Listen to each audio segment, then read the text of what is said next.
Episode 18, Masa Lalu Buruk. Maafkan aku sayang. Berjanjilah padaku untuk tidak pergi meninggalkanku sendirian. Ucap David mengelus rambut Stella. Gadis itu mengangguk. Sepertinya ada suatu perasaan lain yang dirasakan Stella terhadap David. Mungkinkah pria itu mempunyai masa lalu yang buruk tentang ditinggalkan?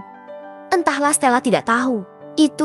Dia akan menunggu David menceritakan masalahnya sendiri kalau memang itu hal yang penting. Mereka sudah sampai di kantor David dan segera masuk ke ruangannya. Marco telah menyiapkan banyak makanan di meja khusus untuk Stella dan bosnya. Terima kasih Marco, kamu memang sangat pengertian. Tahu saja kalau aku hari ini ingin makan steak dan roti isi daging, seru Stella.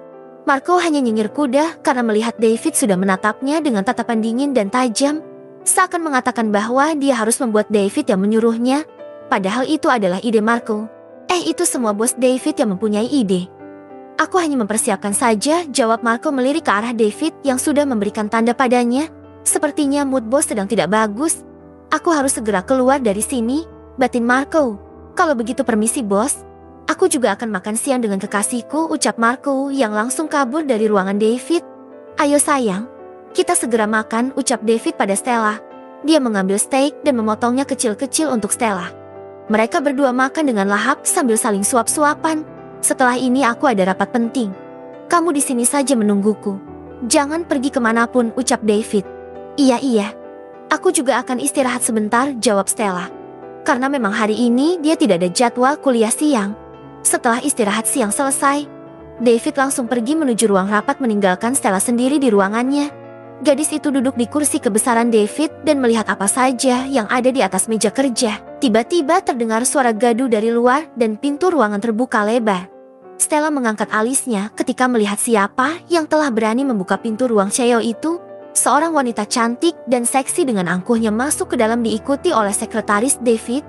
Maaf Nona, sudah saya bilang kalau Tuan David sedang rapat dan tidak ada di ruang kerjanya, seru Liana sekretaris David.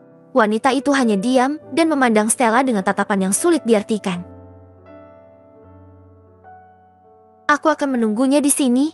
Jadi kamu keluar sekarang, ucap wanita itu. Sekretaris itu tidak tinggal diam. Dia tidak mengenal wanita itu sama sekali.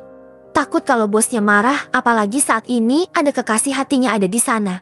Dia menarik lengan wanita itu untuk mengusirnya. Lepaskan aku. Jangan tidak sopan padaku ya. Aku ini adalah kekasih masa kecilnya David. Lihat saja kamu sekretaris sialan, aku akan membuat David memecatmu karena berani mengusirku. Saya tidak peduli Anda siapa Nona. Karena Anda tidak ada janji dengan Tuan David. Jangan sampai gara-gara Anda yang berani masuk ruang CEO malah saya yang akan dipecat, jawab sekretaris itu. Stella pusing mendengar perdebatan mereka berdua. Liana, biarkan saja dia.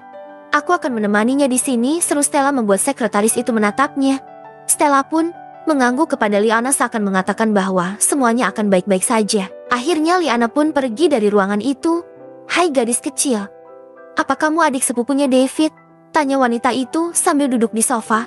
Stella berdiri dan melangkah menuju sofa dan duduk di depan wanita itu. Kamu siapa? Stella balik bertanya. Wanita itu membetulkan duduknya dengan menyilangkan kaki memperlihatkan paha mulusnya. Namaku Amanda. Aku adalah kekasih masa mudanya David, jawab wanita yang bernama Amanda itu. Stella memegang perutnya menahan tawa. Apa tadi yang dikatakan wanita itu? Kekasih masa mudanya dengan David? Sangat lucu sekali. Stella yang sudah mengenal David selama 5 tahun tidak pernah melihat wanita itu sama sekali.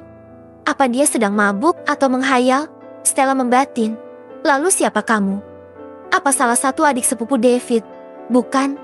Aku bukan adiknya, jawab Stella. Lalu siapa? Ada keperluan apa kamu di ruangan David? Seharusnya aku yang bertanya padamu bodoh. Ada perlu apa kamu mencari David? Batin Stella geram. Aku adalah tunangan David, jawab Stella memperlihatkan tangannya yang telah memakai cincin di jari manisnya. Hahaha, gadis kecil kamu jangan mengarang. Aku tahu kalau David telah membatalkan pertunangannya.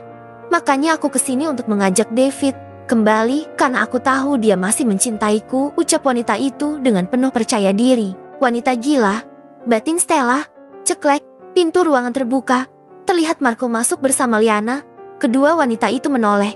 Kamu Marco kan? Seru Amanda. Dek, Marco terkejut melihat siapa yang ada di hadapannya saat ini. Amanda.